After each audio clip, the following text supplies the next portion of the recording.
Hello अस्सलाम वालेकुम guys, मेरा नाम सईद अहमद है। मैं ACC मेंबर हूँ और अभी मैं रिसेंट टाइम में CA पाकिस्तान का भी कर रहा हूँ, मतलब चार्टर्ड अकाउंटेंट का कोर्स भी कर रहा हूँ। आज आपके सामने एक वीडियो लाया हूँ कि FBR में हम कैसे रजिस्टर होते हैं और किस कानून के तहत होते हैं। काफ़ी लोगों को पता होगा कि FBR में रजिस्टर होते हैं, लेकिन किस कानून के तहत होते हैं ये मालूमात नहीं होगी। तो देखें, सबसे पहले आपने गूगल पे क्लिक करना है। गूगल पे क्लिक करने के बाद आपने ऊपर iref.fbr.government.pk/login करना है। इस तरीके का आपके सामने डिस्प्ले होगा। जब इस तरीके का डिस्प्ले आएगा तो उसके बाद आपने यहाँ पे न्यू रजिस्ट्रेशन पे जाना है। न्यू रजिस्ट्रेशन पे जाने के बाद आपको इस तरीके का फॉर्म डिस्प्ले होगा। इस तरीके का फॉर्म डिस्प्ले होगा, इसमें आपने अपना CNIC लिखना है, अपने नाम पे जो सिम रजिस्टर है वो मोबाइल नंबर डालना है और अपना ईमेल आईडी डालना है और नीचे एड्रेस डालना है। मैं ये आपको यही रेकमेंड करूँगा कि इसमें ज़्यादातर आप अपना CNIC पे जो एड्रेस होता है वो डालें। ठीक हो गया। उसके बाद क्या हो गया, FBR आपको SMS पे और ईमेल आईडी पे वेरिफिकेशन कोड भेजेगा। वेरिफिकेशन कोड SMS ईमेल वाले वो आपने इंटर करने हैं। उसके बाद ओके करके आपको FBR की तरफ से ईमेल और SMS पे पासवर्ड आ देंगे। जब पासवर्ड आ देंगे तो उसके बाद क्या करना है, आपने दोबारा इसी तरीके से इस साइट पे जाना है। इस साइट पे अपना यूज़र आईडी, रजिस्ट्रेशन नंबर का मतलब CNIC है, और पासवर्ड जो आपको आए हैं वो लिख लेंगे। तो इस तरीके का आपको आईरस ओपन हो जाएगा। और जैसे ही आप आईरस ओपन करेंगे तो आपके कंप्लीटेड टास्क में रजिस्ट्रेशन में 181 का ऑर्डर आया होगा। इसका ये मतलब है कि 181 के तहत आप रजिस्टर हुए थे और 181 के तहत आपका ऑर्डर हो गया। अब 181 ऑर्डर क्या बताता है, इस मकसद के लिए मैंने आपके सामने वीडियो लाया है। ये 181 ऑर्डर असल में बताता ये है कि आप रजिस्टर हो गए हैं FBR में।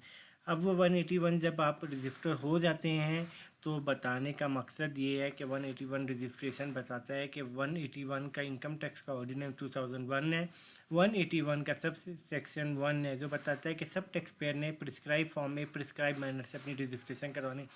मेरे हिसाब से गवर्नमेंट को चाहिए कि 181 के आगे ये लिख भी दें कि भाई ये फॉर्म पे जाने के लिए आप इस साइट पे क्लिक करें। कम से कम ये तो बताएं कि आप iref.fbr.government.pk लॉगिन पे क्लिक करें, लेकिन यहाँ पे नहीं बताया। लेकिन आपको ये बताने का मकसद है कि ये जो पहला फॉर्म है, पहली लाइन है, पहला सेक्शन सब सेक्शन 1 है जो 181 के, वो असल में यही बता रहा है कि आपने इधर 181 के फॉर्म पे आईरस की वेबसाइट पे जाना है। आईरस की वेबसाइट के बाद न्यू रजिस्ट्रेशन में इस तरीके से फॉर्म आएगा, उस पर जाना है तो आपकी रजिस्ट्रेशन हो जाएगी।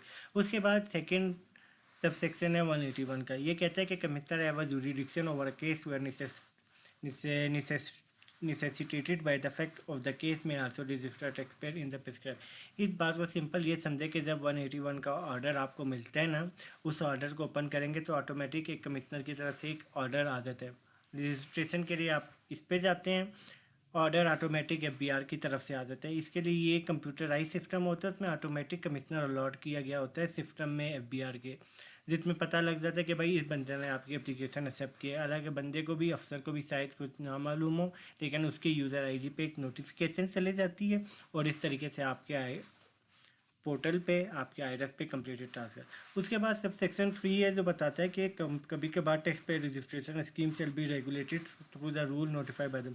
इसका सिंपल ये मतलब है कि कभी कभार FBR लोगों मार्केट जाती है, लोगों से मालूमात लेती है कि आपकी दुकान आया है, आपने सोल प्रोप्राइटर के तौर पे है, अगर आपने एनटीएन लिया कि नहीं लिया वो उससे पूछती है। अगर नहीं लिया होता तो अक्सर CNIC लेती है और उसी टाइम उसकी रजिस्ट्रेशन भी कर देती है। और कभी कभार बैंक से डाटा लेती है, उसकी बेस पे उनको रजिस्टर कर देते हैं, उनको नोटिस भिजवा देते हैं कि भाई हमने इस कानून के तहत आपको रजिस्टर कर दिया है।